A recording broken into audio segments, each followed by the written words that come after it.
ইসলাম বলেছেন, একজন মুমিনের পায়ে যদি একটা কাঁটা বিঁধে, চলতে চলতে একটা কাঁটা বিঁধে, এর বিনিময়ে আল্লাহ পাক তার গুনাহগুলো মাফ করে দিবেন। তো যে বিষয়টা বলছিলাম যে আল্লাহ রাব্বুল আলামিন সূরা আরাফের 179 নম্বর আয়াতে বলেছেন যে আমি প্রচুর জিনের মানুষকে সৃষ্টি করেছি জাহান্নামের জন্য, যার দলিল আমরা একটা হাদিস থেকে দিলাম যে উম্মতে মুহাম্মাদি 73 দলে ভাগ হয়ে যাবে, যার 72টা দলে জাহান্নামে যাচ্ছে, একটা জান্নাতে যাবে, তার মানে সংখ্যা কম হচ্ছে। আরেকটা দলিল দিচ্ছিলাম যে আল্লাহ রাব্বুল আলামিন কোরআনুল কারীমের শব্দের অপচয় করেন না। একটা শব্দ দিয়ে তিনি একটা কওমের ইতিহাস তুলে ধরেছেন। যেমন যুলকারনাইন যাচ্ছিলেন পূর্ব দিকে, যেতে যেতে একটা কওমকে দেখলেন যে কওমের সূর্যের আলো থেকে বাঁচার মতো প্রযুক্তি জানা ছিল না, এতই মানবেতর জীবনযাপন করত। আল্লাহ পাক এই কওম সম্পর্কে বললেন কাযালিক, এরা এমনই ছিল। একটা শব্দ দিয়ে কওমের পুরো হিস্ট্রি বলা শেষ। এই কাযালিকা শব্দ দিয়ে আপনি তাফসীর দেখতে পারেন এই কওম সম্পর্কে কত কি বলা হয়েছে। সে আল্লাহ রাব্বুল আলামিন সূরাতুর রহমানের মধ্যে একই আয়াত 31 বার রিপিট করলেন বা 32 বার রিপিট করলেন, ফাবিআইয়ি আলাই রাব্বিকুমা তুকাযিবান। মানে কি, কারণটা কি? কারণ এই সূরার মধ্যে এমন কিছু আছে যেটা আল্লাহ পাক চাচ্ছেন আমরা বেশি বেশি করে বুঝি। তোমরা আল্লাহর কোন কোন নিয়ামতকে অস্বীকার করবে? আল্লাহ রাব্বুল আলামিন আমাদেরকে কৃতজ্ঞ হতে বলছেন এই সূরার মধ্যে। আমরা যদি আল্লাহর নিয়ামত চতুর্দিকে দেখি তাহলে গুণে শেষ করতে পারবো না। আল্লাহ পাক বারবার স্মরণ করাচ্ছেন তোমরা আল্লাহর কোন কোন নিয়ামতকে অস্বীকার করবে। এরপরেও মানুষ আল্লাহদ্রোহী আচরণ করছে। সহিহ বুখারীর মধ্যে 4 বার এই হাদিসটা আসার মানে হচ্ছে যে আল্লাহ পাক এখানেও বোঝানোর চেষ্টা করছেন যে জাহান্নাম থেকে বাঁচার জন্য আমাদের কত সতর্ক থাকা উচিত। হাদিসটা হচ্ছে এই, কিয়ামতের মাঠে আল্লাহ রাব্বুল আলামিন আদম আলাইহিস সালামকে ডাকবেন। আদম আলাইহিস সালামের নাম তো শুনেছেন, তিনি কে? আদি পিতা। তাকে কি কারণে সম্মানিত করা হয়েছিল বলেন? তাকে কি কারণে সম্মান দেওয়া হয়েছিল? জ্ঞানের কারণে। তাকে ফেরেশতারা সিজদা করলেন কি কারণে? শারীরিক গঠনের কারণে, শক্তির কারণে, জ্ঞানের কারণে। এই জ্ঞান এখন আমাদের মধ্যে চরম অভাব। এই জ্ঞানের চর্চার চরম অভাব আছে আমাদের মধ্যে এখন। আমরা জ্ঞান চর্চা করতে চাই না। আমরা স্লোগান দিতে চাই যে আল কোরআনের আলো ঘরে ঘরে জ্বালো, কিন্তু প্রত্যেকটা ঘরে একটা করে কোরআনের হাফেজ নাই। এমনকি প্রত্যেকটা ঘরে একটা করে মানুষও পাওয়া যাবে কিনা যারা কোরআন বিশুদ্ধ করে তেলাওয়াত করতে পারে। তবে একটা কথা বারবার বলি যে এইসব আইওয়াশ শোডাউন দিয়ে ইসলামের কোনো কল্যাণ নাই। ইসলামের কল্যাণ কনস্ট্রাকটিভ কাজ করতে হবে। প্রথমে জ্ঞান চর্চা করতে হবে, ক্লাসিক্যাল সাবজেক্টগুলো পড়তে হবে। ফর এক্সাম্পল কোরআন, আরবিক সাহিত্য, ফর এক্সাম্পল হাদিস, রাসূলের জীবনী সাল্লাল্লাহু আলাইহি ওয়াসাল্লাম, ফর এক্সাম্পল সিরাত, ইসলামের হিস্ট্রি, ইসলামিক ইকোনমিক্স, জিওপলিটিক্স, এবং আপনি যেখানে পড়ছেন সায়েন্স, আর্টস, কমার্স, এগুলো পড়বেন। পড়াশোনা করে জ্ঞান চর্চা করতে আমরা চাচ্ছি না, আমরা রাতারাতি ফল পেতে চাই। এই জন্য আইওয়াশ শোডাউনে বেশি ব্যস্ত থাকি। এগুলোতে ইসলামের কোনো খায়ের নাই, কল্যাণ নাই। আসেন, আদম আলাইহিস সালামকে আল্লাহ পাক ডাকবেন, ডেকে বলবেন তোমার সন্তানদের মধ্য থেকে জাহান্নামীদেরকে আলাদা করে দাও। আদম আলাইহিস সালাম বলবেন হে আল্লাহ কতজনকে আলাদা করে দেব? আল্লাহ রাব্বুল আলামিন বলবেন প্রতি 1000-এ 999 জনকে জাহান্নামের জন্য আলাদা করে দাও। বলেন ইন্না লিল্লাহি ওয়া ইন্না ইলাইহি রাজিউন। প্রতি 1000-এ 999 জনকে জাহান্নামের জন্য আলাদা করে দাও। আপনি গাণিতিকভাবে এটাকে ব্যাখ্যা করতে যায়েন না। এখানে বোঝানো হচ্ছে মেজরিটি, অর্থাৎ বেশিরভাগ মানুষ জাহান্নামে যাচ্ছে, কোনো সন্দেহ নাই। হ্যাঁ, এটা ঠিক, জাহান্নামে যাওয়ার পরে কবিরা গুনাহগার যে ব্যক্তিরা আছে তাদের জন্য নবী সাল্লাল্লাহু আলাইহি ওয়াসাল্লাম সুপারিশ করবেন। এবং যার অন্তরে সরিষা দানা পরিমাণ ঈমান ছিল, মন থেকে লা ইলাহা ইল্লাল্লাহ সাক্ষ্য দিয়েছে, একদিন না একদিন সে জান্নাতে যাবে ইনশাআল্লাহ। কিন্তু আমরা কি চাইবো জাহান্নামের শাস্তি ভোগ করে জান্নাতে যেতে? জাহান্নাম কি এটা একটা হাদিস দিয়ে বোঝাচ্ছি। আল্লাহ রাব্বুল আলামিন এই পৃথিবীর সবচেয়ে সুখী মানুষটাকে, এই পৃথিবীতে যার কোনো দুঃখ কষ্ট কিচ্ছু ছিল না, এই মানুষটাকে ডেকে নিয়ে আসবেন। ডেকে নিয়ে এসে জাহান্নামে ঢুকাবেন এক মুহূর্ত সময়ের জন্য, ধরেন 1 সেকেন্ড বা 1 ন্যানো সেকেন্ড, এরপরে বের করে নিয়ে আসবেন। নিয়ে এসে বলবেন পৃথিবীতে কি সুখে ছিলে? সেই ব্যক্তি বলবে সুখ কি জিনিস হে আল্লাহ আমি জানি না। আমি কি বুঝাতে পারছি ভাই? সুখ কি জিনিস আমি জানি না। আর আল্লাহ রাব্বুল আলামিন এই পৃথিবীর সবচাইতে কষ্টে থাকা মানুষটাকে ডেকে নিয়ে আসবেন, এনে জান্নাতে ঢুকাবেন, ঢুকে এক মুহূর্ত সময় রাখবেন, বের করে নিয়ে আসবেন। বলবেন পৃথিবীতে কষ্টে ছিলে? সেই বান্দা বলবে কষ্ট কি জিনিস আল্লাহ আমি জানি না। এটাই সেই আয়াতের ব্যাখ্যা বলা যায়। আল্লাহ পাক বলেছেন কুল্লু নাফসিন যায়িকাতুল মাউত, প্রত্যেকটা নফস বা আত্মা মৃত্যুর স্বাদ গ্রহণ করবে। ফাইন্নামা তুওয়াফাউনা উজুরাকুম ইয়াওমাল কিয়ামাহ, কিয়ামতের মাঠে তোমাদের পূর্ণ প্রতিদান দেয়া হবে। ওই দিন ফামান যুহজিহা আনিন নার ওয়া উদখিলাল জান্নাহ ফাকাদ ফাজ, সেদিন যাকে আল্লাহ পাক জাহান্নাম থেকে বাঁচাবেন, জান্নাতে প্রবেশ করাবেন, একমাত্র সে ব্যক্তি সফল, আর কেউ সফল না। এই আয়াতটা হচ্ছে দ্য ডেফিনেশন অফ সাকসেস, যার পিছনে আমরা ছুটছি। আমরা সাফল্যের পিছনে ছুটি না। সফল হতে হবে, নিজের পায়ে দাঁড়াতে হবে, টাকা পয়সা করতে হবে, বাড়ি গাড়ি করতে হবে, ব্যাংক ব্যালেন্স করতে হবে, জমি জমা করতে হবে, একটা সুন্দরী গার্লফ্রেন্ড চাই, একটা স্ত্রী চাই, তাই না? আমরা সাফল্যের পিছনে ছুটতে চাই, আর আমাদেরকে বস্তুবাদী দর্শন শেখায় এগুলোই সাফল্যের মানদণ্ড। তা আল্লাহ পাক এখানে বলছেন যাকে জাহান্নাম থেকে বাঁচানো হবে আর জান্নাতে প্রবেশ করানো হবে, এই ব্যক্তি ছাড়া কেউ সফল না। পৃথিবীতে আপনি অনেক বড় নেতা হতে পারেন, ইভেন অনেক বড় আলেম হতে পারেন, অনেক বড় পলিটিশিয়ান হতে পারেন, অনেক বড় প্রশাসনের কর্মকর্তা হতে পারেন, অনেক বড় ইকোনমিক্স হতে পারেন, কলামিস্ট হতে পারেন, বুদ্ধিজীবী হতে পারেন, হাফেজ হতে পারেন, হুএভার ইউ আর, যদি কিয়ামতের মাঠে আপনি জান্নাতে যেতে না পারেন, আপনি সফল না। আর পৃথিবীতে যে মানুষ মুদির দোকান করছে, ভ্যান চালাচ্ছে, রিক্সা চালাচ্ছে, বারবার সেলুনে কাজ করে, কৃষক কৃষি কাজ করে, যাদেরকে মানুষ চেনেও না, ইমান আছে, 5 ওয়াক্ত নামাজ পড়ে, ছেঁড়া কাপড় পরে থাকে, এত মান মর্যাদা নাই, ভাইরাল না, মানুষ চিনে না, গভীর রাতে তাহাজ্জুদ পড়ে, দেখবেন এই ব্যক্তি যদি কিয়ামতের মাঠে জান্নাতে চলে যায়, এই ব্যক্তি আমার চেয়ে সফল, কোনো সন্দেহ নাই। তা আমাদের দৃষ্টিভঙ্গি আগে চেঞ্জ করতে হবে, দুনিয়ামুখী দৃষ্টিভঙ্গি ত্যাগ করতে হবে, পরকালমুখী দৃষ্টিভঙ্গি দরকার।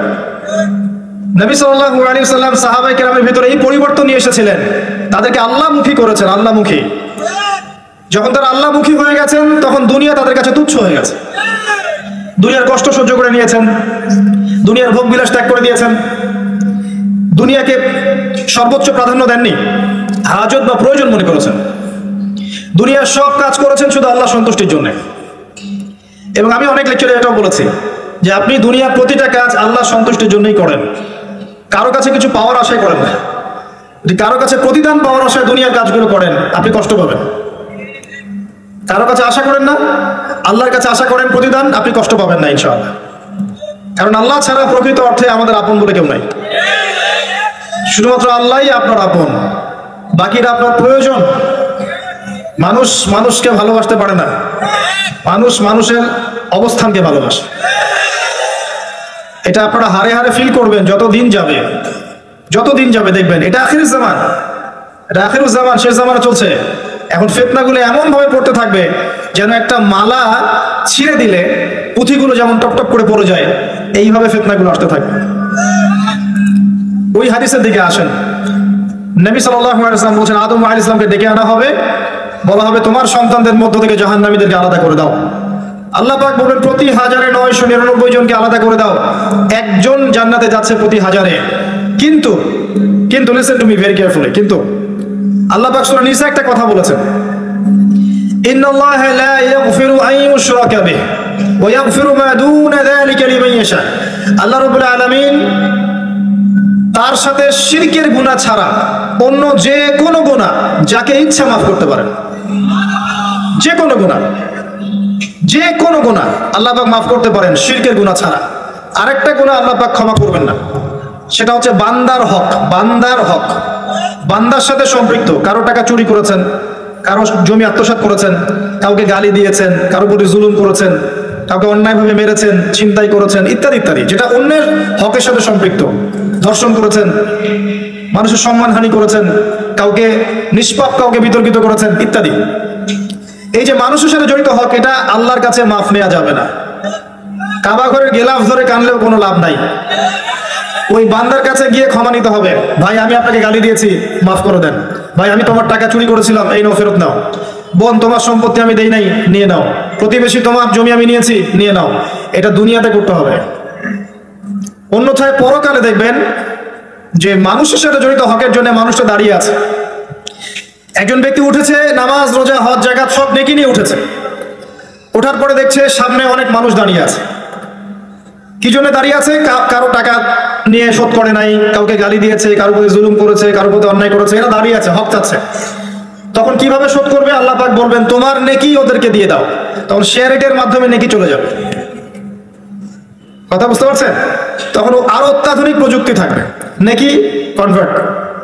আর নেকি দিতে দিতে যদি নেকি শেষ হয়ে যায়, তখন ওই ব্যক্তিদের গুনাহ তার আমল নামে চলে আসবে। তারপর ওই ব্যক্তিরা জান্নাতে যাবে, এই ব্যক্তি জাহান্নামে যাবে। অতএব দুনিয়াতে মানুষের সাথে জড়িত কোনো হক রাখেন না। আল্লাহ পাক বলছেন শিরকের গুনাহ ছাড়া আল্লাহ যে কোনো গুনাহ মাফ করতে পারেন, আর এই যে কুফরি এবং মানুষের সাথে জড়িত হক আল্লাহ মাফ করবেন না। এখন আল্লাহ যদি শিরকের গুনাহ ছাড়া সব গুনাহ মাফ করতে পারেন, আর আল্লাহ পাক তো ওয়াদা করেছেন নবী সাল্লাল্লাহু আলাইহি ওয়াসাল্লামকে মেরাজের রাতে যে তোমার উম্মতের যে কোনো ব্যক্তি যদি শিরক না করে আমার সামনে হাজির হয় আমি তাকে মাফ করব। একটা হাদিসে কুদসির মধ্যে এটাও আছে, হে আদম সন্তান, তুমি যদি আসমান এবং জমিন সমপরিমাণ গুনাহ নিয়ে আমার সামনে দাঁড়াও কিন্তু আমার সাথে কাউকে শরীক করোনি, তাহলে আমি আল্লাহ তোমার সামনে আসমান জমিন সমান ক্ষমা নিয়ে দাঁড়াবো। আবার নবী সাল্লাল্লাহু আলাইহি ওয়াসাল্লাম সুপারিশ করবেন যার অন্তরে এক জাররা পরিমাণ ঈমান থাকবে তারা জান্নাতে যাবে। তাহলে কি কারণে 1999 জন মানুষ জাহান্নামে যাবে? উত্তরটা দেন দেখি। তাদের আমল নামায় কিসের পাপ থাকতে পারে? কিসের? এটা বোঝার জন্য কি পিএইচডি করার দরকার আছে? এখন দেখেন, কিছু মানুষ আছে যারা বলছে যে ঈসা ইবনে মারিয়াম আল্লাহর সন্তান, নাউজুবিল্লাহ। এটা শিরক নয়? এবং তাদের সংখ্যা পৃথিবীতে 700-800 কোটির মতো, নাকি আরো কম বেশি হবে? যারা চলে গেছে, যারা আছে এবং যারা আসবে। কিছু মানুষ বলছে ওজায়ের আলাইহিস সালাম আল্লাহর সন্তান, নাউজুবিল্লাহ। এরা হচ্ছে জিউস যারা এখন প্যালেস্টাইন দখল করে আছে। আর এই কথা বলতে আমাদের বুকে ভয় থাকা উচিত নয় যে ওইটা আমাদের জমি, তাদের জমি নয়। ওখানকার ঘটনা হচ্ছে এমন, একটা উপমা দিয়ে বোঝানো যায়। মনে করেন আপনি আপনার ঘরে বসে আছেন, আপনার দরজায় একজন মেহমান এসেছে। মেহমান নক করছে, ঠক ঠক ঠক, ভাই আমাকে একটু হেল্প করেন, আমি খাইনি অনেক দিন, আমার কাপড় নাই, আমার খাবার নাই, আমার থাকার জায়গা নাই, একটু আশ্রয় দেন। আপনি মাশাআল্লাহ মুসলিম, দয়া পরামর্শ হয়ে দরজা খুলে দিলেন, তাকে ড্রয়িং রুমে বসালেন, সুন্দর করে খাওয়ালেন, কাপড় দিলেন, রেস্ট করার জায়গা দিলেন। এবার সে সেখানে থাকতে থাকতে পরিকল্পনা করলো যে আপনাকে আপনার বাসা থেকে বের করে দিবে। একদিন আপনাকে ঘাট ধরে আপনার বাসা থেকে বের করে দিল, দিয়ে দরজার ভিতর থেকে লাগিয়ে দিল। এখন দরজার বাইরে দাঁড়িয়ে আপনি নক করছেন, আমার ঘর আমাকে ফেরত দাও, আমার ঘর আমাকে ফেরত দাও। আর এই ব্যক্তি বলছে আপনি জঙ্গি, আপনি সন্ত্রাসী। এটা হচ্ছে সবচেয়ে সেরা উদাহরণ, প্যালেস্টাইন এক্সাম্পল। তো এরা বলছে ওজায়ের আলাইহিস সালাম আল্লাহর সন্তান। একটা কথা আমি বলি, হতাশ হবেন না। ফেরাউন তার দলবল নিয়ে যখন লোহিত সাগরে ধাওয়া করছিল মুসা আলাইহিস সালামকে, আল্লাহ পাক কি করেছেন? আল্লাহ পাক সব সৈন্যকে আগে লোহিত সাগরে এনেছেন, আনার পরে মুসা আলাইহিস সালামকে পার করে দিয়েছেন। তারা যখন মাঝখানে এসেছে তখন আল্লাহ পাক ডুবিয়ে দিয়েছেন। ঠিক আছে? আল্লাহ পাক ঠিক একই কাজটা করবেন ইনশাআল্লাহ এই জেরুজালেমে ইনশাআল্লাহ। সবাইকে এনেছেন আল্লাহ পাক পৃথিবীর বিভিন্ন জায়গা থেকে। একটা নির্দিষ্ট সময় পর্যন্ত ওরা বিশ্বকে রুল করবে সামনে, একটা নির্দিষ্ট সময় পর্যন্ত এরা বিশ্বকে শাসন করবে সামনে অচিরেই। কিন্তু এরপরে আল্লাহ রাব্বুল আলামিন ঈসা ইবনে মারিয়ামকে নামাবেন এবং তার হাতে তাদের নেতা মাসিহুদ দাজ্জাল নিহত হবে ইনশাআল্লাহ। এবং পুরো কমিউনিটি একসাথে কলাপস করে যাবে, পৃথিবী থেকে তার নাম অস্তিত্ব মুছে যাবে ইনশাআল্লাহ। আল্লাহ পাক ওই লোহিত সাগরের সুন্নাহ এখানে অ্যাপ্লাই করবেন ইনশাআল্লাহ। আল্লাহ পাক এই কারণে একত্রিত করেছেন, এটা আল্লাহ পাকের স্টাইল, সুন্নাহ। আসেন, এরা বলছে উজাইর আলাইহিস সালাম আল্লাহর সন্তান। আবার দেখেন কিছু মানুষ বলছে আল্লাহকে পাওয়ার জন্য স্ট্যাচু ওয়ার্শিপ করা যায়, এরা হচ্ছে আল্লাহকে পাওয়ার মাধ্যম। কিছু মানুষ বলছে কবরে সেজদা করা যায়, কবরে শায়িত ব্যক্তি আল্লাহর কাছে সুপারিশ করবে। কিছু মানুষ বলছে আল্লাহ ছাড়া অন্য কারো কাছে দোয়া করা যায়, তিনি অনেক বুজুর্গ ব্যক্তি ছিলেন, আমার দোয়া পৌঁছে দিবেন আল্লাহ পর্যন্ত। কিছু মানুষ বলছে আল্লাহ ছাড়া অন্য কারো নামে নজর করা যায়, জবাই করা যায়, কসম করা যায়, ইত্যাদি ইত্যাদি। আর কিছু মানুষ আল্লাহর হালালকে হারাম করছে, আল্লাহর হারামকে হালাল করছে। কিছু মানুষ তাকদীরকে অস্বীকার করছে, ভাগ্যকে অস্বীকার করছে। কিছু মানুষ দুনিয়া নিয়ে এতই ব্যস্ত হয়ে আছে, দিনের যাররা পরিমাণ ফিকির নাই। আবার কিছু মানুষ এই উম্মতের মধ্যে দাবি করছে মুহাম্মদ সাল্লাল্লাহু আলাইহি সাল্লাম শেষ নবী নন, আরো নবী আসতে পারে, এবং তারা প্রকাশ্যে মাহফিল করার চেষ্টা করছে এখন বাংলাদেশ। আবার কিছু মানুষ বলছে আমরা কোরআন মানি, হাদিস মানি না। এই যতগুলো কথা আমি বললাম এর প্রত্যেকটাই হচ্ছে শিরক। এই শিরকগুলো হয় তিন ভাবে: চিন্তায় শিরক হয়, কথায় শিরক হয়, এবং কাজে শিরক হয়। চিন্তা, কাজ এবং কথা, আকীদায় শিরক থাকে, আমলে শিরক থাকে, আবার কথাতেও শিরক থাকে। এই শিরকের পাপের কারণে আল্লাহ রাব্বুল আলামিন বেশিরভাগ মানুষকে জাহান্নামে দিবেন, বলেন নাউযুবিল্লাহ। কিন্তু কারো আমল নামায় যদি শিরকের পাপ না থাকে, শিরক থেকে তওবা করে যে কোনো পাপ নিয়ে সে কবরে যায়, 99% সম্ভাবনা আছে এই মানুষকে আল্লাহ পাক মাফ করে দিবেন। তাহলে আমরা আজকে এতটুকু শিখলাম, প্রথমে সবচেয়ে বেশি কেয়ারফুল থাকতে হবে শিরকের ব্যাপারে, সবচেয়ে বেশি কেয়ারফুল থাকতে হবে শিরকের ব্যাপারে এবং বেদাতের ব্যাপারে। এটা কি জিনিস? বেদাত হচ্ছে এমন জিনিস, মানে আমিলা আমালান লাইসা আলাইহি আমরুনা ফাহুয়া রাদ। নবী সাল্লাল্লাহু আলাইহি ওয়াসাল্লাম বলেছেন, কেউ যদি এমন কোনো কাজ করে ইসলামের মধ্যে যে কাজের পিছনে আমার কোনো দলিল নাই, প্রমাণ নাই, আমার পক্ষ থেকে কোনো আদেশ নাই বা নিষেধ নাই, কোনো হুজ্জত নাই, এটাই বেদাত, প্রত্যাখ্যাত। মানে আপনার প্রতিটা কাজ হতে হবে শুধুমাত্র নবী সাল্লাল্লাহু আলাইহি ওয়াসাল্লামের সুন্নাহ মতো। এই জায়গায় নতুন কোনো পদ্ধতি চালু করলে আপনি বেদাতি হয়ে যাবেন। বেদাতির পরিণতি কি? তার সমস্ত আমলগুলোকে আল্লাহ পাক ধুলো বানিয়ে দিবেন। দলিল সূরা ফুরকান। সবকিছু বলার সময় পাচ্ছি না মাহফিলে। আরো কি? আরো আছে। বুখারী হাদিসে এসেছে নবী সাল্লাল্লাহু আলাইহি ওয়াসাল্লাম হাউজে কাউসারের সামনে দাঁড়িয়ে থাকবেন, এবং এই কাউসারের পানি যে একবার পান করবে কিয়ামতের মাঠে, সে আর কখনো পিপাসক্ত হবে না। নবী সাল্লাল্লাহু আলাইহি ওয়াসাল্লাম পানি পান করাবেন উম্মতকে, হঠাৎ পর্দা পড়ে যাবে। আল্লাহ নবী বলবেন, ইন্নাহুম মিন্নি, এরা তো আমার উম্মত। পর্দা পড়ে গেল কেন? তাকে জানানো হবে, ইন্নাকা লা তাদরি মা আহদাসা বা'দাক, হে নবী আপনি জানেন না আপনার মৃত্যুর পর এরা আপনার শরীয়তের মধ্যে কত বেদাত চালু করেছিল। তো বেদাতীদের সম্পর্কে নবী সাল্লাল্লাহু আলাইহি ওয়াসাল্লাম বলবেন, সুহকান সুহকান লিমান গায়্যারা বা'দি, দূর হও যারা আমার দ্বীনের মধ্যে সংযোজন করেছে, দূর হয়ে যাও। নবীজি অভিশাপ দিবেন, নাউযুবিল্লাহ। আরেকটা মারাত্মক বিষয় হচ্ছে, বেদাত করতে থাকলে মানুষ তওবা করে না। একজন চোর তওবা করতে পারে, সে জানে এটা খারাপ কাজ। একজন জিনাকারী তওবা করতে পারে, সে জানে এটা খারাপ।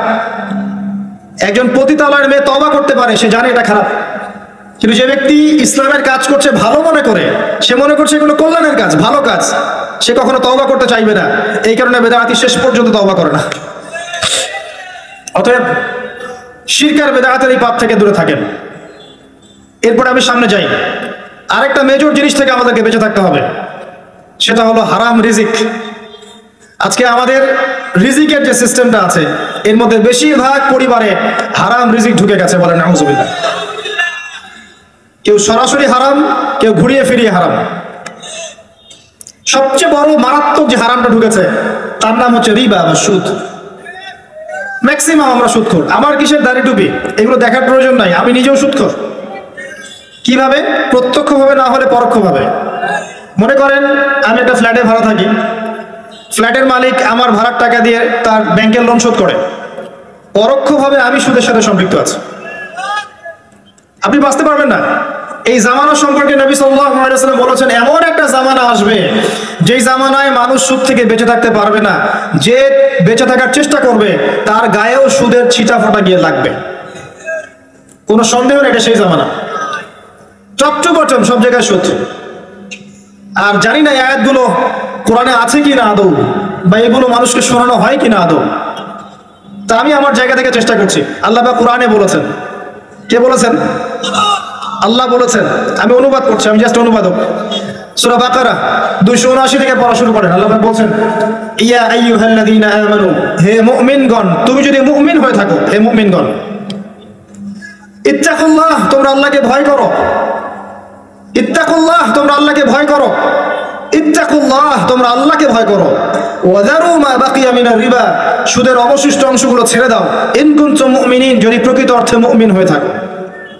ওয়া ইন লাম তাফআলু, আমি আল্লাহ বলছি তোমরা যদি এটা না করো, ফাযরু বিহারবিন মিনাল্লাহি ওয়া রাসূলিহি, তাহলে আল্লাহ এবং তার রাসূলের সাথে যুদ্ধের ঘোষণা শুনে রাখো। গো অ্যাহেড, এখন রাস্তা আপনার। আমি অনুবাদ করে শুনিয়ে দিয়েছি, আপনার কান পর্যন্ত পৌঁছে গেছে। এখন decision is yours, path is yours, choose your path. রাস্তা আপনার, আপনি ফিক্স করেন কি করবেন। যদি আপনি সুদ খান 1 নাম্বার, অথবা দেন 2 নাম্বার, 3 আপনি সাক্ষী থাকেন, 4 লিখে রাখেন, আপনি সমান পাপী। এই 4 শ্রেণীর মানুষকে নবী সাল্লাল্লাহু আলাইহি ওয়াসাল্লাম অভিশাপ দিয়েছেন, লাআনত করেছেন। আর নবী সাল্লাল্লাহু আলাইহি ওয়াসাল্লামের অভিশাপ নিয়ে যদি আমরা কবরে যাই, তাহলে মান নবিয়্যুক উত্তর দিতে পারবো, এটা বিশ্বাস করা বোকামি। তার অভিশাপ নিয়ে যদি আমরা হাসরের মাঠে উঠি, হাউজে কাউসারের পানি পাবো, প্রত্যাশা করাটা বোকামি হবে। তার অভিশাপ নিয়ে যদি আমরা হাসরের মাঠে উঠি, তাহলে তিনি আমাদের জন্য সুপারিশ করবেন, এটা ভাবা বোকামি হবে। মেরাজের রাতে আল্লাহ রাসূল দেখে এসেছেন, 1 শ্রেণীর মানুষকে রক্তের নদীতে ফেলে মাথা ফাটিয়ে দেওয়া হচ্ছে। নবী জিজ্ঞাসা করলেন সাল্লাল্লাহু আলাইহি ওয়াসাল্লাম, এরা কারা হে জিবরাইল? জিবরাইল আলাইহিস সালাম বলেন, এরা আপনার উম্মতের সেই সব ব্যক্তি যারা ছিল সুদখোর, যারা সুদের মধ্য দিয়ে মানুষের রক্ত চুষে খেয়েছে। আজকে রক্তের নদীতে এদেরকে ফেলে মাথা ফাটিয়ে দেওয়া হচ্ছে। কি করবেন আপনি ফিক্স করেন। ইসলাম তরবারির জোরে ছড়ায় নাই। আমি আপনার গর্দানে তরোয়াল ধরে বলবো না যে সুদ ছেড়ে দেন, বলবো? কেউ বলবে না। ইসলাম এভাবে ছড়ায় নাই। ইসলাম সৌন্দর্য দিয়ে ছড়িয়েছে, সুন্দর উপদেশ দিয়ে ছড়িয়েছে। উদউ ইলা সাবিলি রাব্বিকা বিল হিকমা ওয়াল মাউইযাতিল হাসানাহ ওয়াজাদিলহুম বিল্লাতি হিয়া আহসান, এভাবে ইসলাম ছড়িয়েছে। ফাযাক্কির ইন নাফআতিয যিকরা সায়াযাক্কারু মান ইয়াখশা। হে নবী, আপনি উপদেশ দিন, যদি উপদেশ কাজে লাগে শীঘ্রই যারা আল্লাহকে ভয় করে তারা আপনার উপদেশ গ্রহণ করবে ইনশাআল্লাহ। ওয়ায়াতাজান্নাবুহাল আশকা, যারা পাপাচারী ফাসিক তারা উপদেশ গ্রহণ করবে না। ফাযাক্কির ইন্নামা আনতা মুযাক্কির, আপনি উপদেশ দিন, আপনি শুধু উপদেশদাতা। লাস্তা আলাইহিম বিমুসাইতির, আপনি কারো উপর দারোগা নন। এটা একজন দায়ীর কাজ, একজন আলেমের কাজ, এর বেশি কিছু না। আমাদের ম্যাক্সিমাম রিজিকের মধ্যে সুদ ঢুকে গেছে। হয় আমরা খাচ্ছি, না হলে দিচ্ছি, না হলে সাক্ষী থাকছি, না হলে লিখে রাখছি। আরেকটা কথা বলি, এই হাদিসটাও শুনে রাখেন। নবী করিম সাল্লাল্লাহু আলাইহি ওয়াসাল্লাম কার নবী? আপনার তো, আপনারই তো নবী। তিনি বলেছেন সুদের পাপের 73টা শাখা আছে। কতটা? যার সর্বনিম্ন শাখা হচ্ছে নিজের মায়ের সাথে জেনা করা। এখানে যদি একটা বিল্ডিং থাকে, যে বিল্ডিং এর মধ্যে মনে করেন কথার কথা নাউজুবিল্লাহ অনেক প্রস্টিটিউট মহিলা আছে, কথা বুঝতে পারছেন?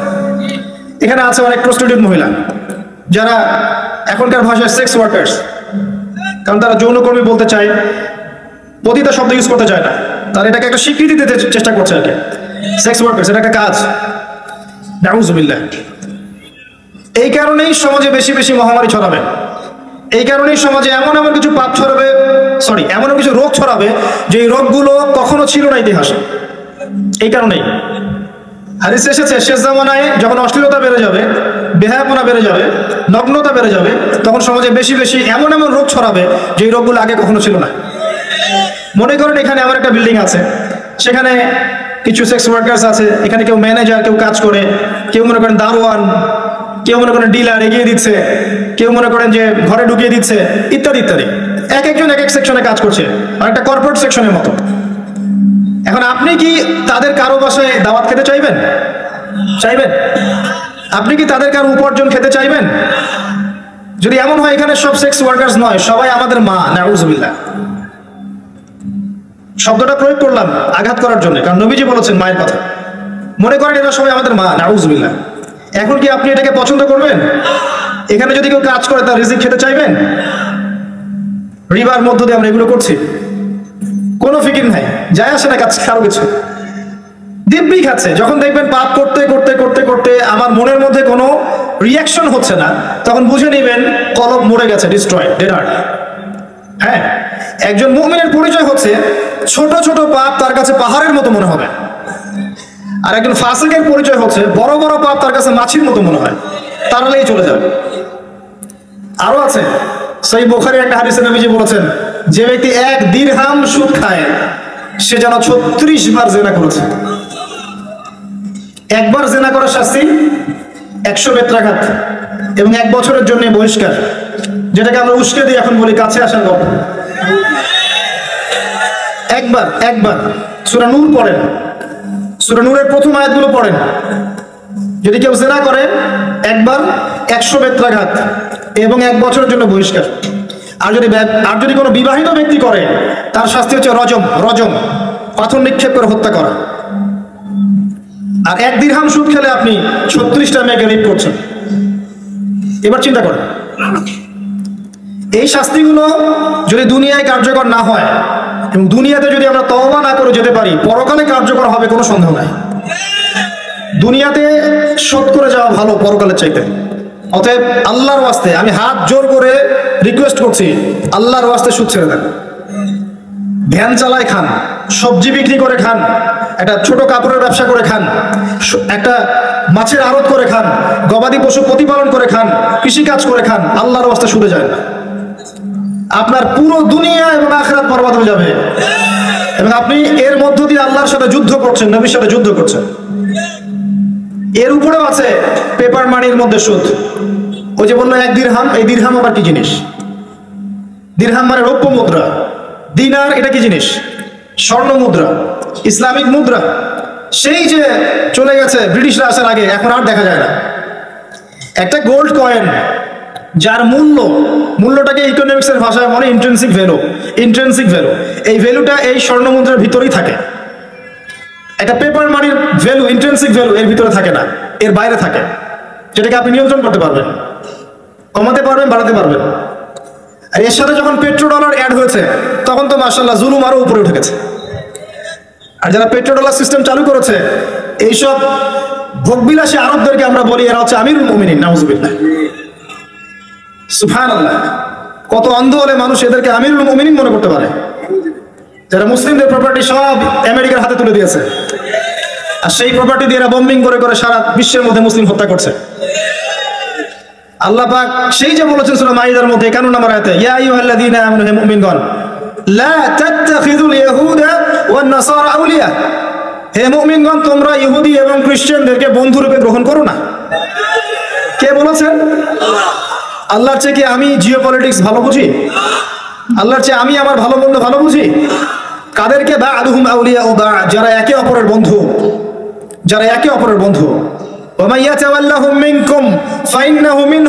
তোমাদের মধ্যে কেউ যদি ওদের দিকে মুখ ফিরায় সে তাদের অন্তর্ভুক্ত, এই উম্মার কেউ না তারা। সে যেই হোক, বিশ্বের এইসব নামধারী মুসলিম কান্ট্রিদের চাইতে বাংলাদেশের পররাষ্ট্রনীতি অনেক ভালো আছে, 1000 গুণে ভালো আছে। কি মনে করেন আপনি? এসব ফাসেকা জালেমদেরকে আপনি আমিরুল মুমিনিন মনে করছেন? আল্লাহ পাক বোঝার তৌফিক দান করুন। আসেন, রিবার কথা বলতে গিয়ে কথাটা আসছি, ইন্ট্রিনসিক ভ্যালু বলে একটা বিষয় আছে। এত ডিটেলস বিষয় মাহফিলে বলা সম্ভব না, এতটুকু বলবো যে ইনশাআল্লাহু তাআলা আপনি যদি আপনার সম্পদকে সাস্টেইনেবল অ্যাসেটে রূপান্তরিত করেন, আগামী দিনগুলোতে আপনি ইনশাআল্লাহ জিতবেন, আদারওয়াইজ হেরে যাবেন। ফর এক্সাম্পল, আপনি যদি আপনার সম্পদকে জমিতে কনভার্ট করেন, গবাদি পশুর প্রজেক্ট করেন, আপনি যদি মাছের প্রজেক্ট করেন, ব্যবসা ইনভেস্ট করেন, বা কিছু গোল্ড রাখেন, কিছু সিলভার, কিছু আপনার রূপা রাখেন, ইত্যাদি ইত্যাদি, পরবর্তী সময়গুলোতে গিয়ে আপনার সম্পদের মান কমে যাবে না, ইনশাআল্লাহ বাড়বে। আপনি সমস্ত সম্পদ যদি পেপার মানির মধ্যে রেখে দেন, আস্তে আস্তে আপনার সম্পদের মান কমবে। সামনে 10, 15, 20, 30 বছর পর আপনি সম্পদ হারাবেন। এর চেয়ে বেশি কিছু আমি বলতে পারবো না, বাকিটা আপনারা পড়াশোনা করে বুঝে নেবেন। যেটা বলতে চাচ্ছি, ইকোনমিক সেকশনে আমরা সবাই মোটামুটি হারামের সাথে সম্পৃক্ত। এর পাশাপাশি আছে আবার ঘুষ, আছে না? না দিলে চাকরি হয় না, সুবহানাল্লাহ। আবার অনেক আলেম ফতোয়া দিচ্ছে এখন, তুমি যদি যোগ্য হয়ে থাকো কিন্তু তোমাকে জব দিচ্ছে না, তাহলে তোমার জন্য ঘুষ দেওয়া জায়েজ। সুবহানাল্লাহ, কত ঘুরিয়ে ফিরিয়ে জায়েজ করছি আমরা, আল্লাহ ভালো জানেন। যে নিবে আর যে দিবে সমান অপরাধী দুজন। একজন ব্যক্তি মাদক দ্রব্য সেবন করে, আরেকজন ব্যক্তি মাদক উৎপাদন করে, কেউ সেল করে, কেউ ডিস্ট্রিবিউট করে, সবাই অপরাধী না?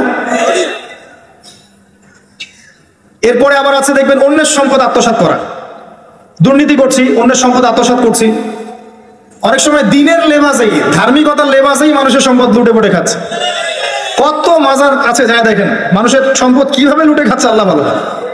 ওখানে যত মোমবাতি জমা পড়ে এগুলো বিক্রি করলে আমার একটা পদ্মা সেতু হবে। আল্লাহ বলছেন, বেশি বলে ফেলাইছে মনে হয়। যাই হোক, এমন অনেক জায়গা আছে গরু ছাগল দিচ্ছে, মাশাআল্লাহ মানুষের টাকা দিচ্ছে। এই যে কয়দিন আগে দেখলাম একটা চ্যানেলেই দেখলাম দান বাক্স খুলেছে, কোটি কোটি টাকা বের হচ্ছে এখান থেকে। জি আমি মনে করতে পারছি না, বাট আমি দেখেছিলাম। তো না ঠিক আছে, মসজিদে টাকা দিতে পারে মানুষ, সমস্যা নাই। আমি বলছি এমন জায়গা যেখানে আল্লাহর সাথে শিরক হচ্ছে। বিষয়টা হচ্ছে আমরা ধর্মের লেবাসে অনেক সময় মানুষের সম্পদ লুটে পড়ে খাচ্ছি না? অনেক মুসলিম আছে যারা বোনের সম্পত্তির অধিকার দেয় নাই, আল্লাহ রাস্তায় সময় দিয়ে আসে, চিল্লা দিয়ে আসে, বলছে যে আমার বোন তো আমাকে সম্পত্তি দান করে দিয়েছে, মাশাআল্লাহ। তার মানে কেমনে দান করছে ভাই? তো বলে আমি ওকে বলছি তুই যদি আমাকে দিস তো সব হবে। তো দিয়ে দিচ্ছে, মাশাআল্লাহ।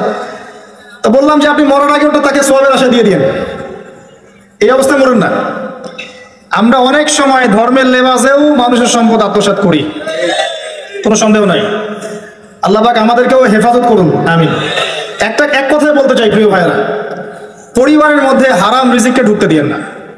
হারাম রিজিক ঢুকলে পরে আপনার ইবাদত কবুল হবে না। আপনি ছোটখাটো কিছু করেন, হালাল রিজিক খান, অল্পতে আল্লাহ পাক সন্তুষ্ট হয়ে যাবেন ইনশাআল্লাহ তাআলা। আল্লাহ পাক তো বেশি কিছু চান না আমাদের কাছে। আল্লাহ পাক কি চান? আমরা তাকে ভালোবাসি, আমরা তার জন্য আমাদের ইবাদতগুলো ঢেলে দেই, তার সাথে শিরক না করি, তার নবীর সুন্নাহ মতো চলি, একটু হালাল খাই, একটু পর্দা করি, বাচ্চা কাচ্চাদেরকে ইসলামী আদর্শে বড় করি, পরিবারের আদর্শটা একটু ঠিক করি। এত বেশি কিছু কি আল্লাহ পাক চান আমাদের কাছে? আল্লাহ পাক কি আমাদের কলার ধরে জিজ্ঞাসা করবেন দুনিয়াতে ইসলামী খেলাফত কায়েম করে আসো নাই কেন? বলবেন? বলবেন না, এটা বলবেন না আল্লাহ পাক আমাদেরকে। কিন্তু যাকে আল্লাহ পাক ওই ক্ষমতা দিয়েছেন তাকে বলবেন তোমাকে ক্ষমতা দিয়েছিলাম, তুমি কেন করো নাই? কথা বুঝতে পারছেন? সবার জন্য সবকিছু না, আমরা সাধারণ মানুষ, সাধারণ মানুষের জন্য সাধারণ কাজগুলো যথেষ্ট।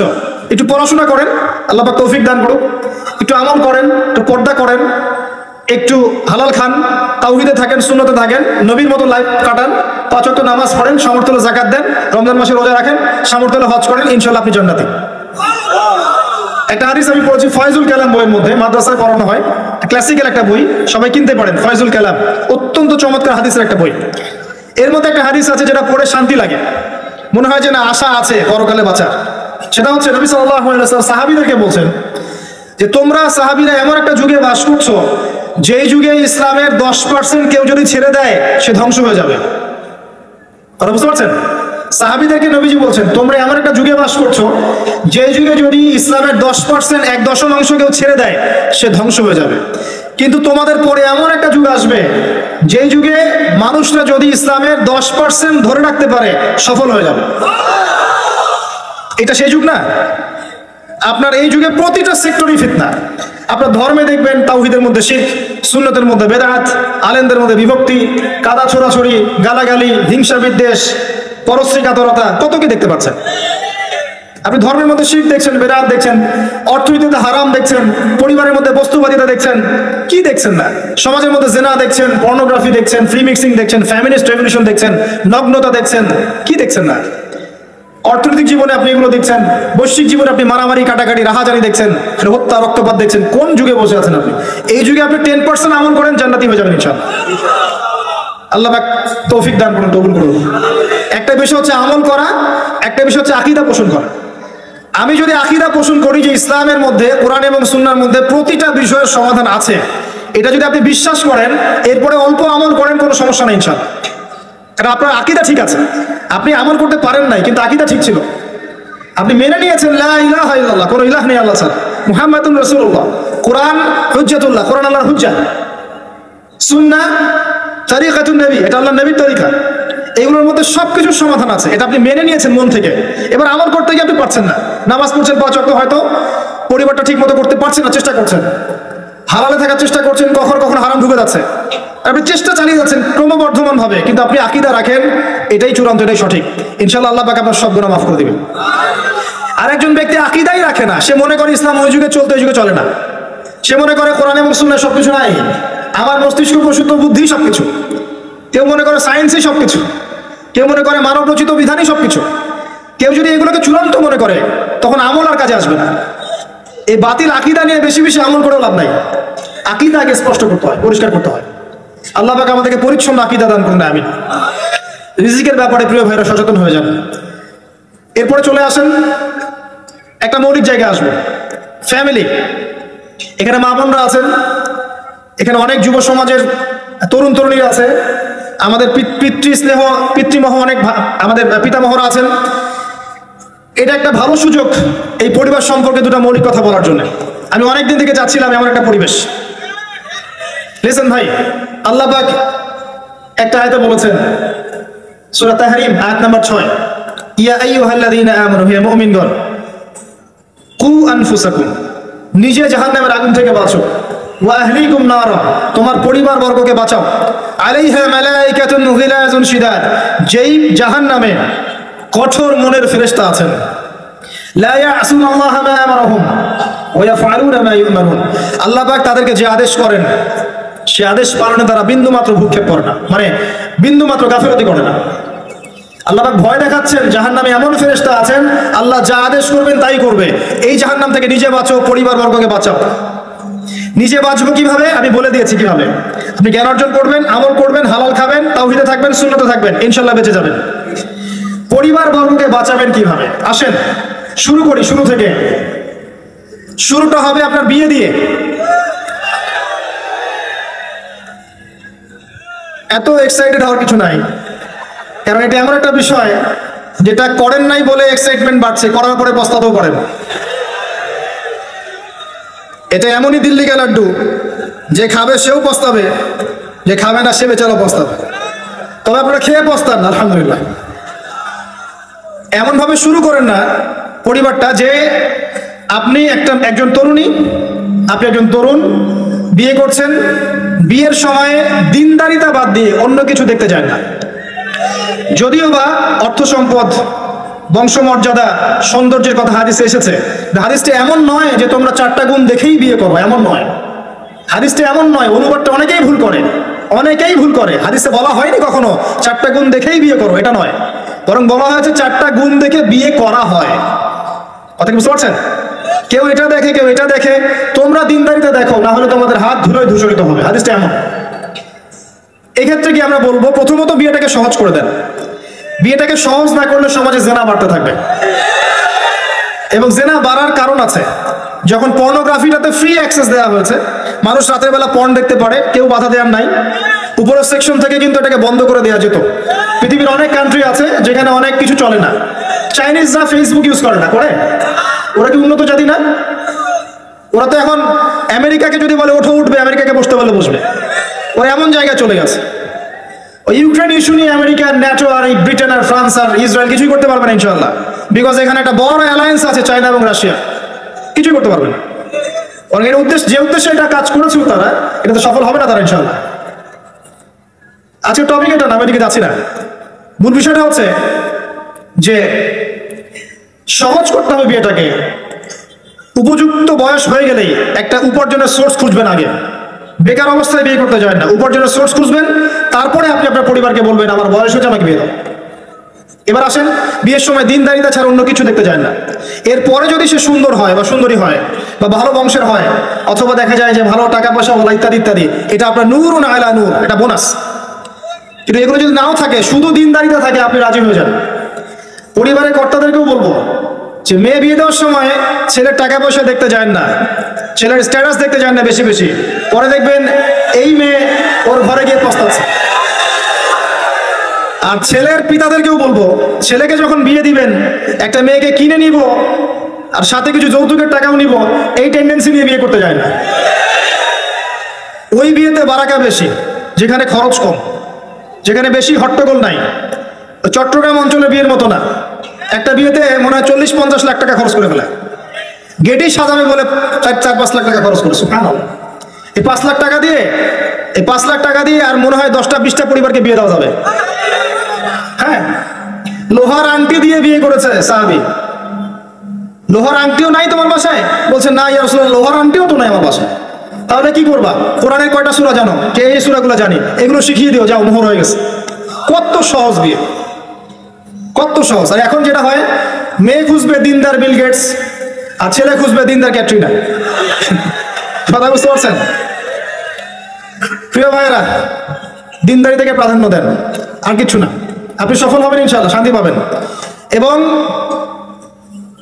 বিয়ের পরে আল্লাহর পক্ষ থেকে একটা ভালোবাসা আসবে। যদি আপনি দেখেন যে আপনার স্ত্রী খাদিজা রাদিয়াল্লাহু আনহার মতো, আয়েশা রাদিয়াল্লাহু আনহার মতো, হাজেরা আলাইহিস সালামের মতো সবর করেনেওয়ালা, যে আপনাকে দিনের পথে এগোতে সাহায্য করে, তাহলে আর অন্যদিকে চোখ দেওয়ার দরকার নাই, রাজি হয়ে যান। এরপর আপনার পরিবার শুরু। এখানে উভয়ের মাঝে হৃদ্যতা, ভালোবাসা থাকতে হবে। তবে আরেকটা কথা বলে রাখি, সবাই মনোযোগ দিয়ে কথাটা শোনেন। একটা পরিবারের ভিত্তি শুধু ভালোবাসা দিয়ে টিকে থাকে না। একটা পরিবারের ভিত্তি টিকে থাকে আপোষের বিশ্বাসের উপরে। একে অপরকে বিশ্বাস করতে শিখতে হবে, একে অপরকে শ্রদ্ধা করতে হবে, একে অপরের সম্মান দিতে জানতে হবে। আপনাকে আপনার স্ত্রীকে আপন মনে করতে হবে, আপনাকে আপনার স্বামীকে আপন মনে করতে হবে। বাইরের মানুষ আপন নয়, এরা আপন আপনার। একজন একজন লেবাস, পোশাক। এরপরে আপনি মোহর শোধ করেন, আপনি সন্তান সন্ততি নেন, সন্তান সন্ততিদেরকে আল্লাহর এবং তার রাসূলের আদর্শে বড় করে তোলেন। পরিবারের মধ্যে তালিম চালু করেন, তালিম। পরিবারের মধ্যে তাওহীদ রাখেন, সুন্নত রাখেন, একসাথে খেতে বসেন। স্ত্রীকে হাদিয়া দেন, স্ত্রীকে গিফট দেন, তাকে মাঝে মাঝে ঘুরতে নিয়ে যান, তাকে নিয়ে রিফ্রেশমেন্টে যান, তাকে সময় দেন, তাকে টাইম দেন, তাকে সময় দেন। নবী সাল্লাল্লাহু আলাইহি ওয়াসাল্লাম আয়েশা রাদিয়াল্লাহু আনহার কোলে মাথা রেখে কোরআন তেলাওয়াত করতেন, তার সাথে চাঁদনি রাতে দৌড়েছেন এবং চাঁদ দেখেছেন, সফর করেছেন, রাতের বেলা হেঁটেছেন, সময় দিয়েছেন, খালি পায়ে হেঁটেছেন। সময় দেন। এখন এমন একটা অবস্থা যে পুরুষদেরকে মনে করা হয় যে তারা হচ্ছে মানি মেকিং মেশিন, তারা খালি টাকা পয়সা মেক করবে, আর স্ত্রীরা হচ্ছে চুলা ঠেলবে সারাদিন। আমরা এমন মনে করে নিই আর কি। আবার এই যে ফ্যামিনিস্ট রেভলিউশন যখন থেকে আসছে, ফ্যামিনিস্ট রেভলিউশন কি জিনিস? দাজ্জালের ফলোয়ার্স আর কি, যে মেয়েদেরকে আপনি ঘরে রাখতে পারবেন না। তো তারা যখন থেকে এসেছে, ইমার্জ করেছে, তখন থেকে তারা একটা কনসেপ্ট দিয়েছে যে পুরুষ আর নারী একে অপরের প্রতিদ্বন্দ্বী। দেখবেন প্রতিদ্বন্দ্বিতামূলক কথাবার্তা বলে। স্বামীর মুখের উপর তর্ক করতে যাবেন না। স্বামীকে বাইরের অনেকগুলো বিষয় ফেস করতে হয়। এখন স্বামী মনে করেন প্রশাসনে চাকরি করে, তাকে তার ডিউটি ফেস করতে হয়, তার বসকে মেনটেন করতে হয়, তার এগুলো সামলাতে হয়, তাকে বাজারঘাট করতে হয়, সারাদিন পরিশ্রম করে সে বাসায় ঢোকার পরে আপনি মুখটা গোমরা করে বসে থাকেন। স্বামী আহলান সাহলান করেন না, তাকে একটু আদর করেন না, মহব্বত করেন না, তো অটোমেটিকলি তো আপনার দিক থেকে তার মনটা চলে যাবে অন্যদিকে, স্বাভাবিক। আপনি আপনার স্বামীর জন্য সাজেন না, বাইরের মানুষের জন্য সেজে বুঝে আপনি মার্কেটে যান। প্রবলেম সেগুলা। এরা মনে করে স্বামী স্ত্রী একে অপরের প্রতিদ্বন্দ্বী, অথচ এরা একে অপরের পরিপূরক, একে অপরের পরিপূরক। উভয় হৃদ্যতা ভালোবাসায় পরিবার গড়ে ওঠে। যে পরিবারের মধ্যে হৃদ্যতা ভালোবাসা আছে, ওই পরিবারের বাচ্চা কাচ্চারা দেখবে বড় আলেম হবে, বড় নেতা হবে, বড় কিছু হবে ইনশাআল্লাহ। যেখানে এগুলো নাই, ওই সন্তানরা বড় হয় হতাশার মধ্যে, কাজের বুয়ার কাছে, ডে কেয়ার সেন্টারে। এরা তো বড় হয়ে জঙ্গি হবে, সন্ত্রাসী হবে, স্বাভাবিক। ভালো প্যারেন্টিং দিতে পারে নাই। এরকম না বিষয়টা। সময় দিতে হবে, একে অপরের দায়িত্ব বুঝতে হবে, আপোষের মধ্যে বিশ্বাস থাকতে হবে, ভালোবাসা থাকতে হবে এবং সবরের মানসিকতা থাকতে হবে। মেয়েদের ব্যাপারে বলাই হয়েছে তারা বাঁকাহার, অতএব চাপ দিতে যায় না, ভেঙে যাবে। চাপ দিতে যায় না, ভেঙে যাবে। ওই অবস্থায় ছেড়ে দিলে ওই অবস্থায় থেকে যাবে। একটা কথা আমি বলি, আমি শিখেছি আমার লাইফ থেকে, আল্লাহ পাকের প্রতিটা সৃষ্টি এক একটা রূপক মেসেজ দিচ্ছে, জানেন? রাবার গাছ দেখেছেন? রাবার গাছ, যে গাছ থেকে রাবার হয়, গাছটাকে দেখবেন পরিচ্ছন্ন, গাছটা পরিষ্কার। যে নিজে পরিষ্কার করে সে নিজেও পরিচ্ছন্ন। জমিনের মধ্যে দেখবেন মৃত জমিন, বৃষ্টি পড়লো, সজীব হয়ে উঠলো, সবুজ ধান ক্ষেত। এই সবুজ ধান ক্ষেতটা আপনার যৌবন, আস্তে আস্তে ফসল হবে। এই ফসল হওয়ার টাইমটা হচ্ছে আপনার পৌরত্ব। এরপরে ফসলটা কেটে ফেলা হবে। এই ফসলটা আপনার ভালো কাজ, আমল সালেহ, এটাকে রেখে দেওয়া হবে। বাকিটাকে হলুদ বর্ণের যে খড়কুটা, এটাকে জ্বালিয়ে দেওয়া হবে। এই যে ধান গজালো, একটা সিজন গেল, এর মধ্যে আপনার দুনিয়ার জীবনের হায়াতের রূপকতা আছে। জি, পাহাড়কে দেখেন, পাহাড় বিশালতা নিয়ে দাঁড়িয়ে থাকে। ওর গায়ে যতই ঢিল মারেন, লাথি মারেন, সমালোচনা করেন, সে নড়বে না তার জায়গা থেকে, থাকবে। সে ওর জায়গায় স্টিল থাকবে, কিন্তু সে শান্ত থাকে, সে চিল্লাফাল্লা করে না। তাই যারা সাহসী, বীর, তারা বেশি কথা বলে না, শান্ত থাকে। যারা পাহাড়ের মতো দৃঢ়, ওরা বেশি কথা বলে না। সাগরকে দেখেন, বিশাল সাগর। কক্সবাজারে যান, সাগরকে বিশাল সাগর, গর্জন করছে, ভিতরে অনেক সম্পদ, অনেক মাখলুক আছে, আপনি সামনে গিয়ে দাঁড়ান, বিনয়ের সাথে আপনার পা ধুয়ে দেবে, কোনো অহংকার করবে না। প্রতিটা সৃষ্টি আল্লাহ পাকের এক একটা মেসেজ দেয়, ঠিক মেয়ে মানুষও একটা মেসেজ দেয়। কি মেসেজ? আল্লাহ পাক মানুষকে সবচেয়ে সুন্দর করে সৃষ্টি করেছেন, আর মানুষের মধ্যে মেয়েদেরকে সবচেয়ে বেশি সুন্দর করে সৃষ্টি করেছেন। আল্লাহ পাকের সবচেয়ে সুন্দর সৃষ্টি হচ্ছে মেয়েরা, এবং তারা খুব নরম হয়, নরম, প্রজাপতি ধরার মতো। প্রজাপতিকে ধাপ করে ধরতে পারবেন না আপনি, শক্ত করে ধরতে গেলে প্রজাপতি নষ্ট হয়ে যাবে, মরে যাবে। প্রজাপতিকে কোমল ভাবে ধরতে হবে, ঠিক মেয়েদের সামনেও আপনার কোমল থাকতে হবে। বেশি হার্ড হতে যাবেন, শেষ। আমি আপনার গার্লফ্রেন্ডের সামনে কোমল হতে বলি নাই, আপনার ওয়াইফের সামনে হতে বলেছি। কোমল থাকলে আপনি জিতে যাবেন। দেখবেন দুনিয়ার চিল্লা ফাল্লা করছে আপনার বাসায়, আপনি চুপচাপ আছেন পাহাড়ের মতো, কোমল আছেন। 5 মিনিট পর দেখবেন নিজেই ঠান্ডা হয়ে এসে বলছে, আচ্ছা সরি, ভুল হয়ে গেছে। আর যদি আপনি চিল্লা ফাল্লার কাউন্টার দিতে যান, তাহলে দেখবেন সুটকেস গোছানো শেষ, বাবার বাড়ি চলে গেছে। ডিল করা খুব ডিফিকাল্ট। এখানে আপনাকে খুবই সবরের পরিচয় দিতে হবে। আল্লাহ পাক বোঝার তৌফিক দান করুন। আর আমরা মা বোনদেরকে রিকোয়েস্ট করব, 4টা মূলনীতি মেনে কাপড় চোপড় পরবেন। আপনার কাপড়টা এমন হবে না যে কাপড়টা পরলেও অঙ্গ প্রত্যঙ্গ দেখা যায়, বোঝা যায়, এমন হবে না। কাপড়টা এমন হবে না এত টাইট ফিটিং যে আপনার অঙ্গের উঁচু নিচু অবয়ব বোঝা যায়, এমন হবে না। কাপড়টা এমন হবে না যেটা অমুসলিমদের পোশাক, আর কাপড়টা এমন হবে না যেটা পুরুষদের পোশাক। এই মূলনীতিগুলো মেনটেন করে কাপড় পরবেন ইনশাআল্লাহ। এছাড়াও মেয়েদের কথায় পর্দা আছে, চলনে পর্দা আছে, ওঠা বসায় পর্দা আছে। নামাজ পড়ার সময় তাদেরকে কিছুটা শালীনভাবে নামাজ পড়তে হয়, তাদের চোখের দৃষ্টির মধ্যে পর্দা আছে। এগুলো কে শিখাবে এখনকার মেয়েদেরকে? সবসময় বিজি দেখবেন নতুন কোন সিরিয়াল আসছে, নতুন কোন ফ্যাশন আসছে, নতুন কোন পার্লারে কি আসছে, কোন কাটিং আসছে, কোন নায়িকা আসলো। ওই যে বাংলাদেশে কোন এক নায়িকা আসছে, তাই নিয়ে মিডিয়াতে এমন তোলপাড়, মনে কি নাকি একটা অবস্থা। আল্লাহর কাছে তোমার কি মূল্য আছে হে? আল্লাহর কাছে তোমাদের কি মূল্য আছে? তোমরা কি 5 ওয়াক্ত নামাজ পড়ো? তোমরা কি পর্দা করো? তোমাদের মধ্যে হায়াবোধ কিছু আছে? তোমরা মানুষকে ভালো কিছু শেখাও, সমাজকে ভালো কিছু দাও, শালীন কিছু দাও। আল্লাহর কাছে তোমাদের কি মূল্য আছে? নবী সাল্লাল্লাহু আলাইহি ওয়াসাল্লাম তো জাহান্নাম দেখে সেই কথাটাই বলেছেন, আমি জাহান্নাম দেখে আসলাম, সেখানে বেশিরভাগ অধিবাসী হচ্ছে মেয়ে, নারী। কি কারণ? তারা এমন কাপড় চোপড় পরে বাইরে ঘুরতো, যেই কাপড় পরেও তারা নগ্ন থাকতো। আমি কি ব্যাখ্যা করতে হবে? আপনি দেখতে পারেন না? এবং তারা স্বামীর সাথে কুফরি করতো। সারা জীবন স্বামী যদি তাদের ভরণ পোষণ দেয়, ভালোবাসে, মহব্বত করে, তাদের জন্য জীবনটা ক্ষয় করে ফেলে, এক পর্যায়ে গিয়ে বলবে সারাটা জীবন তোমার কাছে কিছুই পাইলাম না। বাস্তব। এগুলোর কারণে মেয়েরা বেশি বেশি জাহান্নামে যাবে, এবং তারা মানুষ মারা গেলে মাতম করে, বুক পিঠ চাপড়ায়, এই কারণে যাবে। এবং তর্ক লাগলে অভিশাপ দেবে, সেই কারণে যাবে। আল্লাহ পাক আমাদের মা বোনদেরকে হেফাজত করুন। তবে একটা হাদিস আছে সুসংবাদের। নবী সাল্লাল্লাহু আলাইহি ওয়াসাল্লাম বলেছেন, একজন নারী যদি 4টা কাজ করতে পারেন, জান্নাতের যে কোনো দরজা দিয়ে ইচ্ছা প্রবেশ করতে পারবেন। 1 নাম্বার 5 ওয়াক্ত নামাজ, 2 নাম্বার রমজান মাসে সাওম, 3 নাম্বার আপনার লজ্জাস্থানের হেফাজত অর্থাৎ খাস পর্দা, এবং 4 নাম্বার আপনার স্বামীর আনুগত্য। ফ্যামিনিস্ট আকীদার মেয়ে হলে আনুগত্যকে দাসত্ব মনে করে, স্বামীর আনুগত্যকে তার দাসত্ব মনে করে। স্বামী কে? স্বামীর সম্মান বোঝেন আপনি? স্বামী কে? যার ব্যাপারে নবী সাল্লাল্লাহু আলাইহি ওয়াসাল্লাম বলেছেন, আমি যদি আল্লাহ ছাড়া অন্য কাউকে সিজদা করতে বলতাম, তাহলে মেয়েদেরকে বলতাম তারা যেন স্বামীদেরকে সিজদা করে। আপনাকে আমি কিভাবে বুঝাবো স্বামী কে? স্বামীর মর্যাদা কোথায়? এগুলো কি ইসলাম মেয়েদেরকে ডমিনেট করছে এগুলো দিয়ে? কেন? এই স্বামী আপনার জন্য সারাটা জীবন ক্ষয় করে ফেলে। একটা চোর পর্যন্ত, একটা চোর, একটা করাপ্টেড মানুষ, দুর্নীতিগ্রস্ত মানুষ, সে চুরি করে, দুর্নীতি করে এনে বাচ্চাকে খাওয়ায়। একটা ধর্ষক পর্যন্ত ওর মেয়েকে আদর করে। পুরুষ মানুষ কি জিনিস কেমন করে বুঝবেন? সারাটা জীবন ক্ষয় করে ফেলায়। যদি আপনি তার আনুগত্য করেন, তার সামনে সুন্দর মতো থাকেন, তার কথার সাথে তর্ক না করেন, ভালোবাসা দিয়ে থাকেন, আপনার জন্য সে জীবন দিতে প্রস্তুত থাকবে। এরকম পুরুষ মানুষ।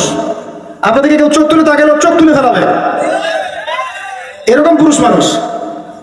আর এখন তো পরিস্থিতি ডিফারেন্ট। বাসায় পুরুষ বাইরের ছেলের সাথে ফোনে প্রেম হয়ে গেছে, পালায় চলে গেছে, বিয়ে করে ফেলছে। দেখবেন বাসায় স্ত্রী আছে, বাইরের মেয়ের সাথে প্রেম করে বিয়ে করা শেষ।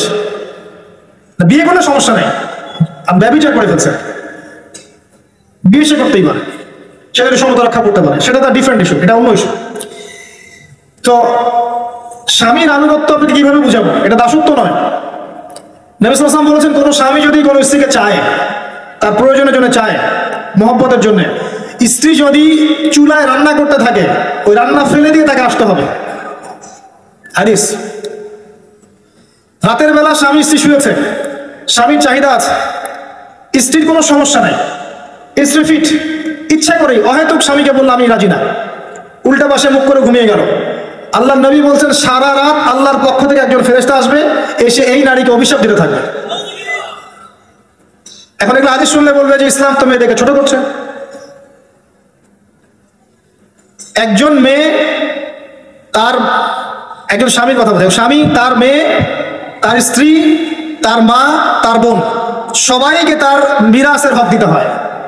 একজন মেয়ে তার বাবার সম্পত্তি পায়, কোনো কোনো ক্ষেত্রে তার ভাইয়ের সম্পত্তি পায়, তার স্বামীটা তো পাই, তার ছেলেরটাও।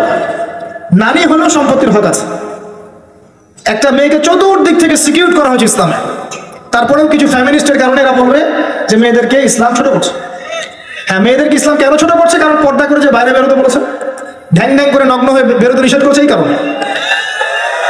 যদি বলে যে হ্যাঁ ইসলাম আপনাদেরকে ফ্রি মিক্সিং এর স্বাধীনতা দিচ্ছে, আপনারা সবাই ফ্রি মিক্সিং করেন, গেঞ্জি পরেন, টি শার্ট পরেন, স্যান্ডো গেঞ্জি পরে বাইরে ঘুরে বেড়ান, টাইট ফিটিং প্যান্ট পরে বাইরে ঘুরে বেড়ান, সব জায়গায় আপনারা ফ্রি মিক্সিং করেন, পর্ন দেখেন, জেনা করেন, মদ খান, ইসলাম খুব ভালো। তখন তোমাদের জন্য তো ইসলাম নয়, তোমরা জাহান্নামে যাও, আল্লাহর কি আসে যায়? ইসলাম তোমাদের জন্য নয়, তোমরা জাহান্নামে গিয়ে মরো, ইসলামের কিছু যায় আসে না। আল্লাহর ওয়াস্তে পারিবারিক আদর্শের দিকে ফোকাস করেন প্রিয় ভাই।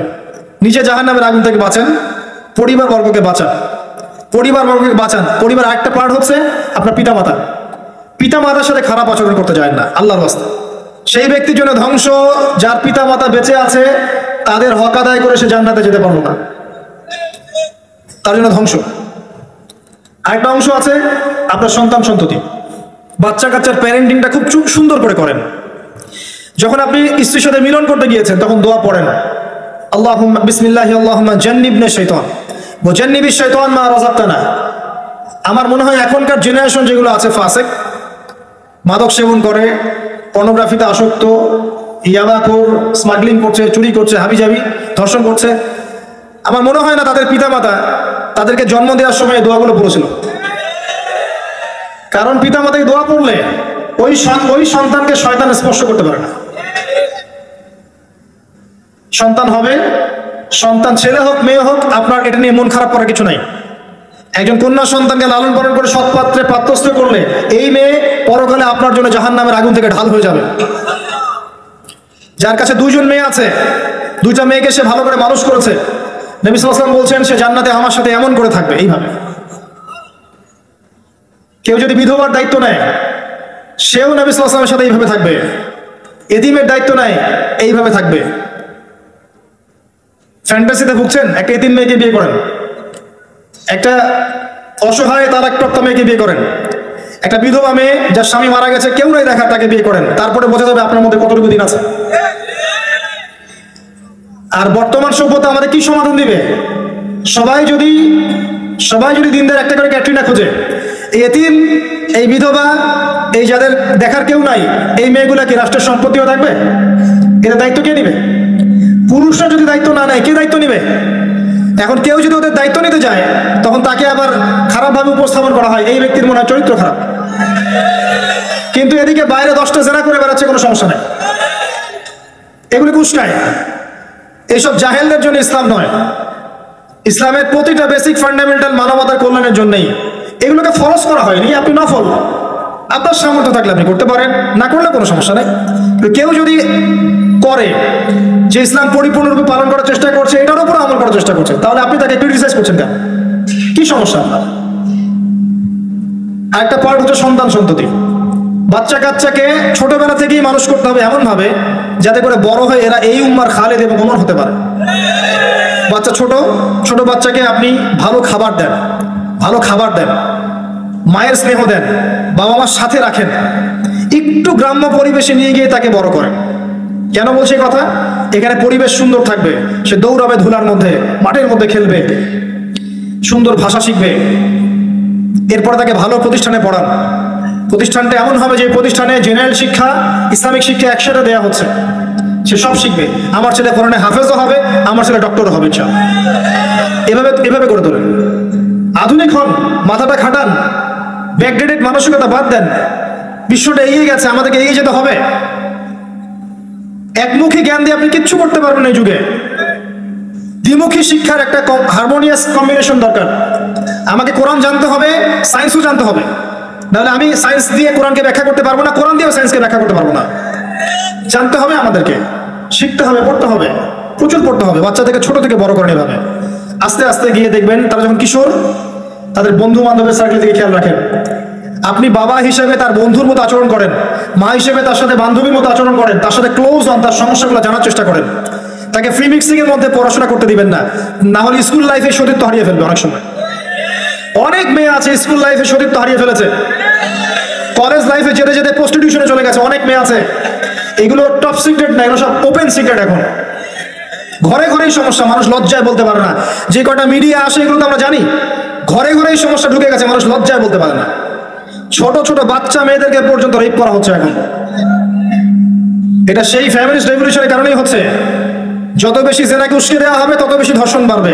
ধর্ষণ বাড়তে বাড়তে এক পর্যায়ে বাচ্চাদেরকে ধর্ষণ করা বাড়বে। এরপরে কি হবে জানেন?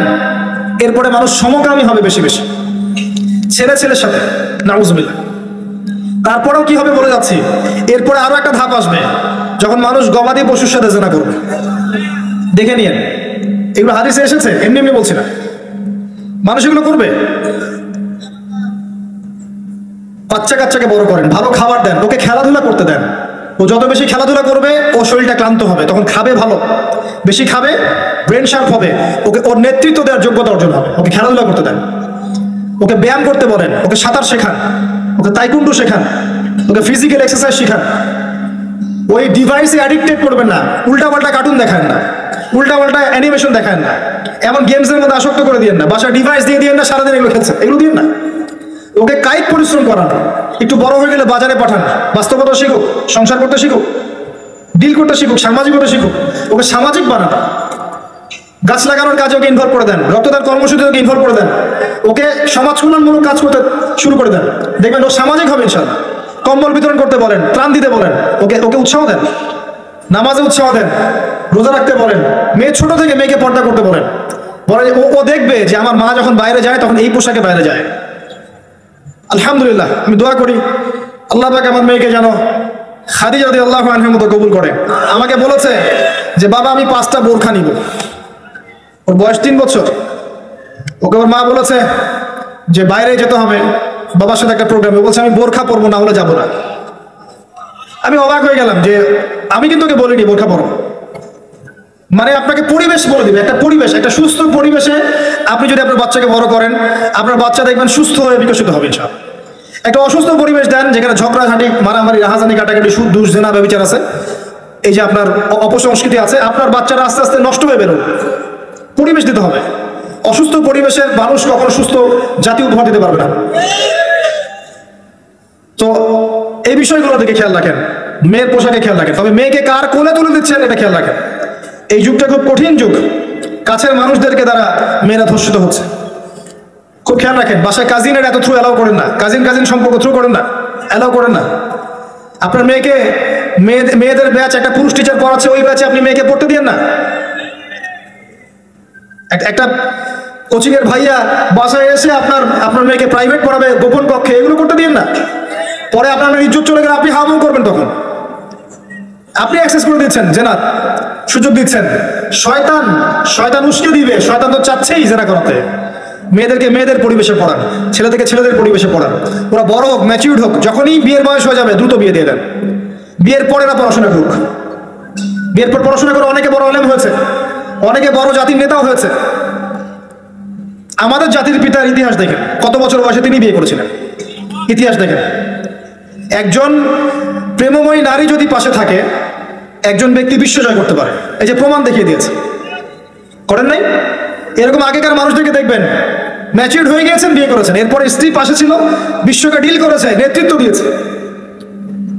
এই বিষয়গুলোতে খেয়াল রাখেন। পরিবারে হারাম ঢুকতে দিয়েন না, পরিবারটাকে ইসলামিক মূল্যবোধে গড়ে তোলেন। কুআনফুসাকুম ওয়া আহলিকুম নারা, এই হাদিসের উপর আমল করেন। আল্লাহ পাক তৌফিক দান করুন, আমিন। এরপরে বড় বিষয়গুলোতে যাবেন আপনি, আপনি ইসলামের খেদমত, ইসলামের প্রচার, ইসলামের প্রসার, Islamic association, Islamic NGO, Islamic হাবিজাবি, এগুলোর দিকে আপনি পরে যাবেন। আগে বেসিকগুলো ঠিক করবেন।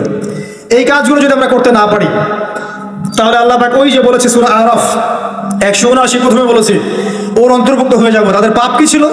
তারা যে বেশি বেশি জাহান্নামে গেছে, কি পাপ ছিল? 1 নাম্বার, লাহুম কুলুবুন লা ইয়াফকাহুনা বিহা, ওদের কলব ছিল, উপলব্ধি করেনি।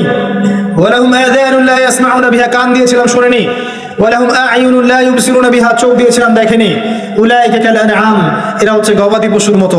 বাল হুম আদাল, বরং তার চাইতেও নিকৃষ্ট। ওয়া উলাইকা হুমুল গাফিলুন, এরা হচ্ছে গাফিল সম্প্রদায়। আল্লাহ পাক আমাদেরকে যাবতীয় গাফিলতি থেকে হেফাজত করুন, আমিন। আমরা আলোচনার শেষ প্রান্তে এসে দোয়া করছি, আল্লাহ পাক আমাদের সবাইকে শিরক মুক্ত আমল করার তৌফিক দান করুন, আমিন। নবী সাল্লাল্লাহু আলাইহি ওয়াসাল্লামের সুন্নতের উপর থাকার তৌফিক দান করুন, আমিন। আমাদের প্রত্যেকের পরিবারটাকে আদর্শ পরিবার রূপে গড়ে তুলুন, আমিন।